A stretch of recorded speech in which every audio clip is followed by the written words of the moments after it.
të Allahut, kur banorët e xhennetit të përfundojnë në xhennet, e banorët e xhehenemit të përfundojnë në xhehenem. Allahu te bareke ve teala do t'i thërret banorët e xhennetit dhe do t'ju thotë: ja ahlel xhenna, inna rabbakum yastazirukum fahayya ila ziyarati. O ju banorët e xhennetit, Allahu ka thënë për ju që ta vizitoni, andaj qohuni dhe shkoni vizitojeni Allahun azza wa jall. Edhe ato ju robër të Allahut, sa e madhe dhe sa e bukur është që ajo vizit do të bëhet në ditën e xumah në xhennetet e Allahu subhane, ditën në të cilën ne jemi sot. Do të qohen banorët e xhennetit me të shpejt për të shku për ta vizitu Allahun e madh te bareke ve teala, kur çka të shohin një perde e madhe prej drite, e në të është kursia e Allahut azza wa jall, ku në të është i madhi Zot xhelle xhelalu. Pastaj ju vllazni do të ketë karike dhe minbere, prej drite e karike edhe minbere, prej erës të miskut. Do të ulen banorët e xhennetit. Pastaj Allahu te bareke ve teala pas perdesve do t'ju thot banorëve të xhennetit: selamun aleikum, o ju banorët e xhennetit. Të gjithë ata qofshim ne prej tyre, do t'i themi Allahut azza wa jall: Allahumma anta salam wa minka salam, tebarekte ya dhel jalali wal ikram. O Allah, ti je selami, prej teje vjen selami, i lartësuar shof ya rabbel alamin. Pastaj Allahu te bareke ve teala do t'i thërret banorët e xhennetit dhe do t'ju thot: ja ahlel xhenna, ejnë alladhina ata'uni falam yarawni. O ju banorët e xhennetit, ku janë ata që më kanë adhuruar edhe pse nuk më kanë pa? Ku janë ata që e bën kurbanin për Allahun edhe pse ne Allahun nuk e kemi pa? Ku janë ata që e falën Bajramin sot për Allahun edhe pse Allahun nuk e kemi pa? Ku janë ata që erdhën në këtë xuma sot pas një lodhje të madhe edhe pse Allahun nuk e kemi pa? Hada yawmul mazid. Kjo është dita e shtimit, kjo është dita kur Allahu do t'i nderon njerëzit me shikimin në fytyrën e të madhit Allah te bareke ve teala. O ju robër të Allahut, si do t'jetë halli nëse ndonjëri prej nesh apo ne të gjithë dhe na thuhet se do t'jenë kryetari për kryetarëve, apo mbreti për mbretërve, apo presidenti për presidentëve në fundin e javës në sheshi Skënderbej.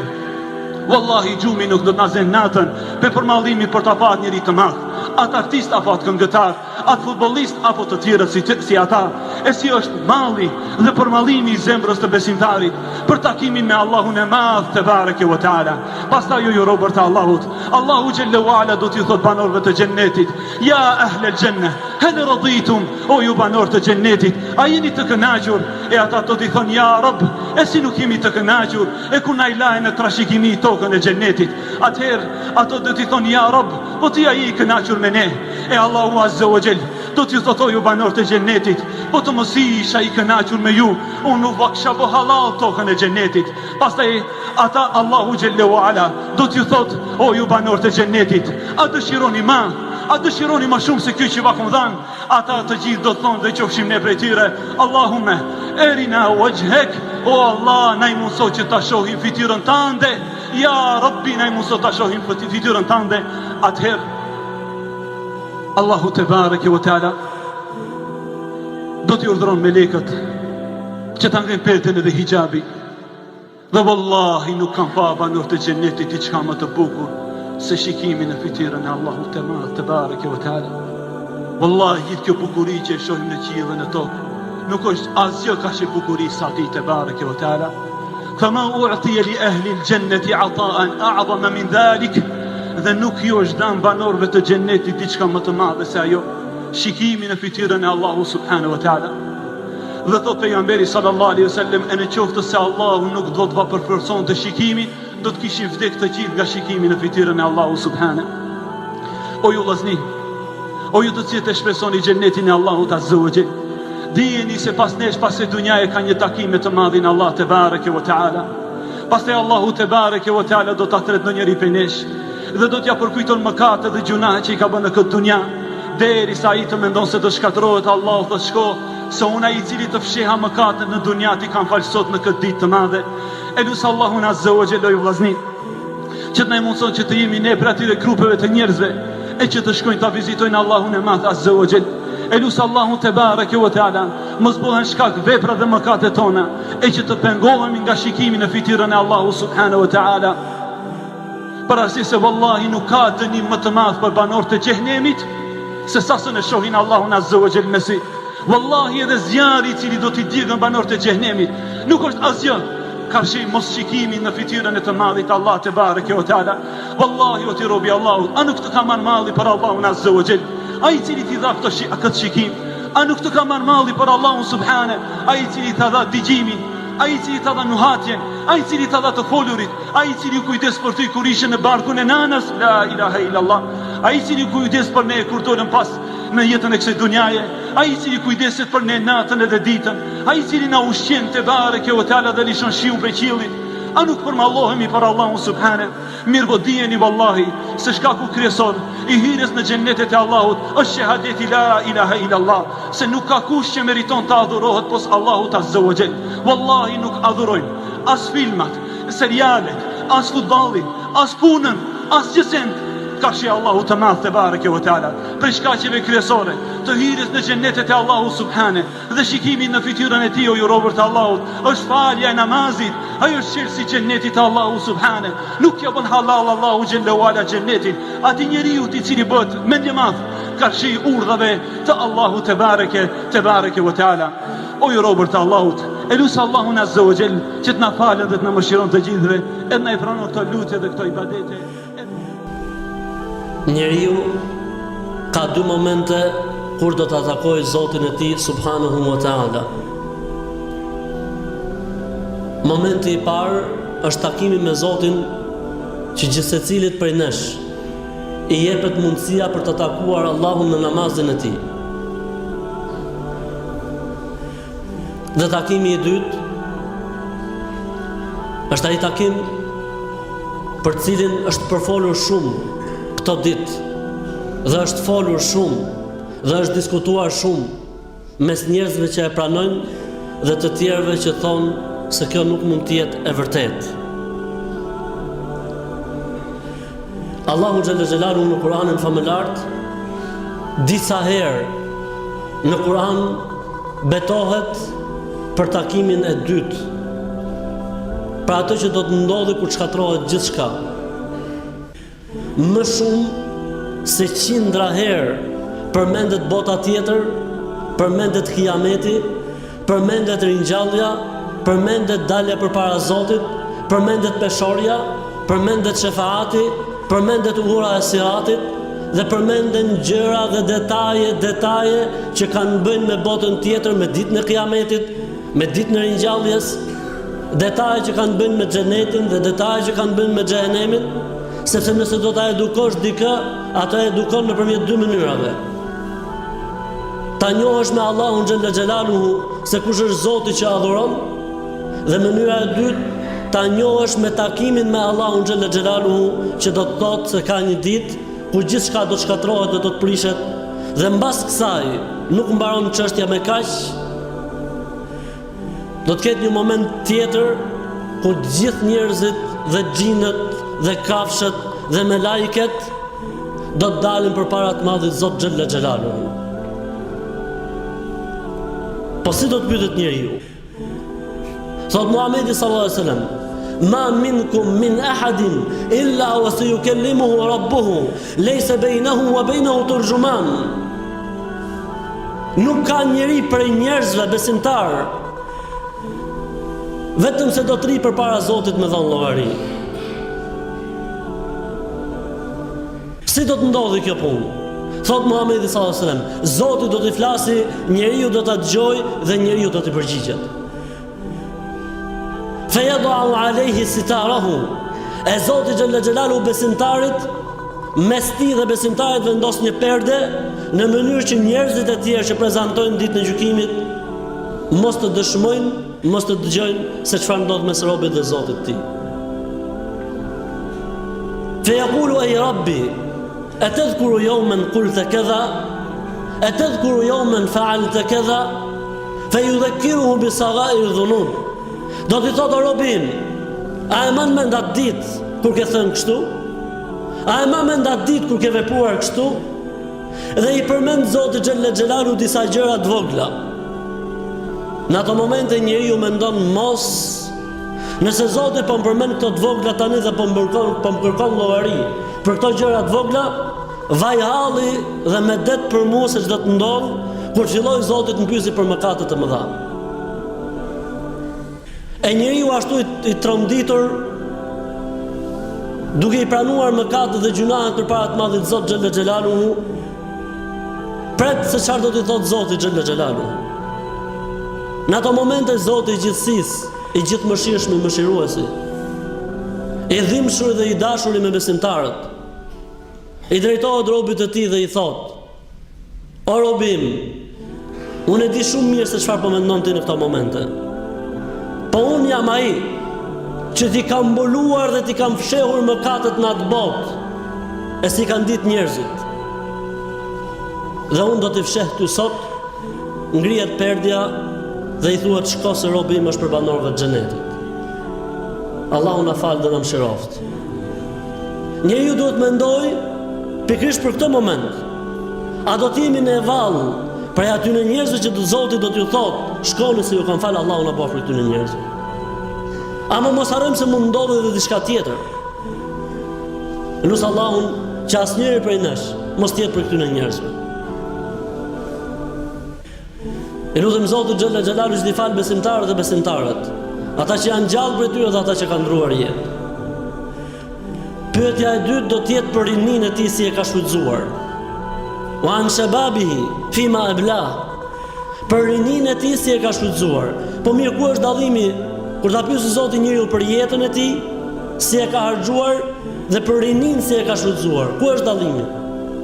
Kanë thënë sepse rinia është koha më e mirë e përkushtimit.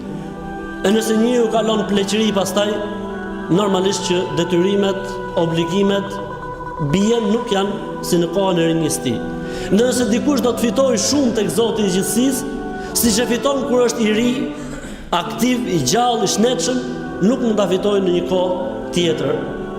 Për këtë arsye bëhet pyetja e parë për jetën e tij dhe pyetja e dytë për rininë e tij. Wa an malihi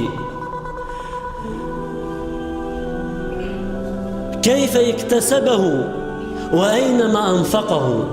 Dhe do të pyetet për pasurinë. Si e ka fituar? Dy pyetje. Si e ka fituar? Po cilën pasuri? Pasurinë e gjithë jetës. Allahu Akbar. Si e ka fituar është pyetja e parë. A e ka fituar me halal, me djersën e tij, të merituar, apo diçka tjetër? Dhe më njëherë mas kësaj vjen pyetja e dytë. Si e ke harxuar dhe shpenzuar këtë pasuri që të ka dhënë Zoti xhalla xhelalu? Pra situata nuk është e lehtë. Tregtarët, biznesmenët, shoqëritë aksionere apo jo aksionere e din shumë mirë se çdo të thotë data 14 dhjetor. Do t'i bëjnë llogari, do t'i mbyllin gjëra, do t'i bëjnë sepse është edhe afati i fundit. E din çdo të thotë vi kontrolli. Përjetim, ankthi dhe depresioni. Po kur ti jesh përpara të Madhit Zot xhalla xhelalu, çfarë do t'i themi dhe si do t'i themi? E mos harrojmë se kjo është një prej pyetjeve që njeriu do t'i bëhet dhe s'ka për të luajtur njeriu nga veni ditën e gjykimit pa mbaruar punë me këto çështje. Dhe do të jetë pyetja e katërt që do t'i bëhet gjithë secilit prej nesh.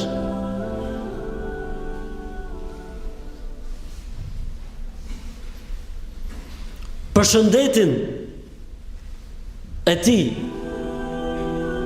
si e ka shfrytzuar? Sepse njeriu që është i smur është i arsyetuar tek Zoti i gjithësisë.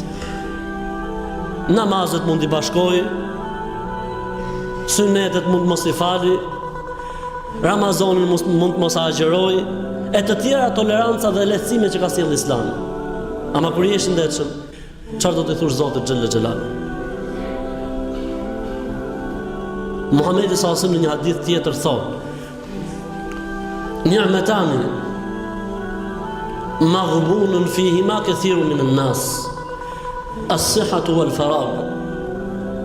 Dy mirësitë të Zotit, njerëzit janë të mashtruar në to, nuk i kuptojnë se si ju ikin prej dore. Shëndeti dhe koha e lirë.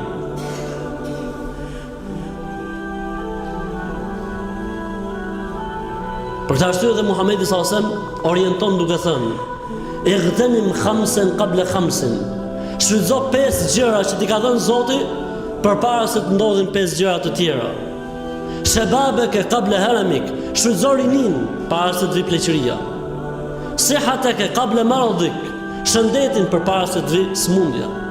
Ghinake qable faqrik, pasurinë përpara se mund të ndodhë që të bëhesh i varfër.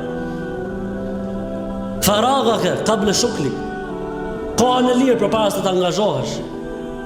Hayateke qable mautik, jetën përpara se të vi vdekje. Thënë Allahu, lem yajid shay'a, s'ka gjetë kur gjo.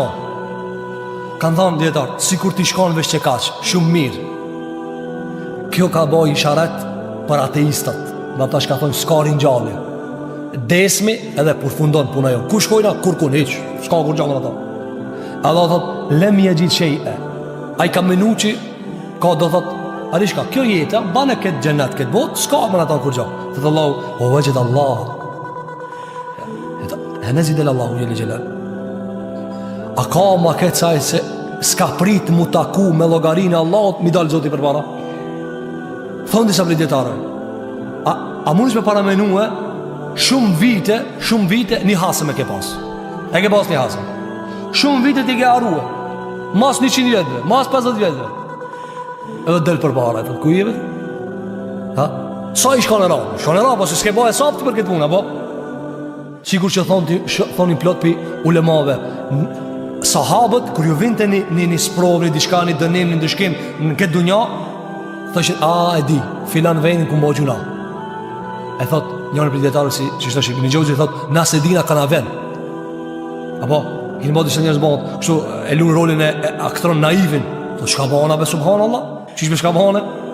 Apo, shka s'ke bëhon, qa shumë janë mos e di këtë ka artë. Ulemat kur shdilshin sabah, me falë namazin sabah, minjarë vidi, kur e falë këtë shpjeta ke, ta këshyri shakun bëhe. Se Allah nuk e nalë robin e vetë me takimin e vetë, pos se ka bo dishka. E pytën Hasan al-Basriun, qish mu falë namaz nate? Tha shumë e letë, mësë bani gjuna ditën e shifni. Apo, ti mësë i banë Allahu gjuna ditën, e shë Allahu qish ndëran. Andaj, qëfar thënë djetarë? Ky njeri, një prej lojt pa besimtare, thot, s'ka ave në ta, si të ketë mirë, ama si mës të ketë? Thot Allahu, wa wajed Allah, e gjenë Allahu. Sa njeri sa bo hazër për me dek, sa njeri sa bo hazër për më logarit, sa njeri nuk e ditë sa është logaria në Eran ditën e kiametit, para më në ditë kur dale. Para më në njeri cili s'ka prit më rinjallë dhe duhet me prit 50.000 vjetë në khirat, mos livrit hiq, 50.000 vjetë s'nis logaria. S'ki më livrit, s'ki mundësin me livrit, patesha. Ja, sa është Eran? O shumë Eran. Andaj thënë djetarët, wa wajed Allahe, e gjenë Allahu në qëfar është kjo? është kërsnim. Kuj të shkua? Kuj e nisë për me shkua? Andë e tha Allahu të barë këtë në ajet tjetër, fe ejne të dhebun. Ka e një të shkua? Bashkë këtu dhe zonin Kur'an. Ejne të dhebun, kuj e një të shkua? Malekum, ajet tjera, qka kini? Qës këthjelni? Kina me gjithë kitë Allahu të barë kjo të ala. E i lumi aj i cili përgaditet mu taku me Zotin e vetë. Sigur Muhammedi s.a.s. Erë Gjibraili dhe i tha, o Muhammed a.s. Shtratin e dikis, tha po të banë selam Zoti. A do me nejt alë në një? A do me nejt? Pa është Zoti, me na vetë neve, me na thonë neve, me leku i dikis. Po të thotë Zoti, a do alë me nejt? A i dina gjevabët? A i dina gjevabët? Veq edhe pak. E se këtë punë të asosi. Po që të e vlatë, se jo vallat dishka tjetër. E me ki zdo... Tha, jo.